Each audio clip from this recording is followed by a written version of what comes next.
For கிரை 4 நம்ம for கிரை 5 பண்ணியிருக்கோம். For கிரை 3 பண்ணியிருக்கோம். நடுவுல இருக்க 4 விட்டாச்சு. கடைசியில இருக்க 6 விட்டாச்சு. வந்து இப்ப அதுதான் ஸ்டார்ட் பண்ண போறோம். யூபிசாஃப்ட் பெருமையுடன் வழங்கல பம்பிள் வழங்குறான் அப்படின்னு. கைராட்டுக்கு யாரோ வராங்க. அதை பத்தி தான் பேசுறாங்க. ஈஸ்வரி காலி அதான் ப்ரோ நேபாளில் நடக்குது. உள்ள அவங்க ஆஷஸ் இருக்கு. முதல்ல குரங்கனே முதல்ல இது பண்ண முடியலங்க. பாஸ்போர்ட்டு ஓகே விட்டு ஓடி பாவங்க அது வந்துட்டாங்க. பேர் பேகன் யானை பாகன் அந்த மாதிரி. Stop the bus.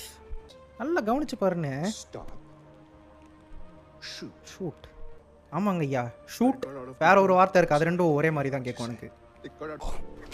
வா ஆனா இவனை பார்த்தாலும் எனக்கு பயமா இல்லைங்க. இல்லைங்க பயமா தாங்க இருக்கு. ரத்தம் தெறிக்க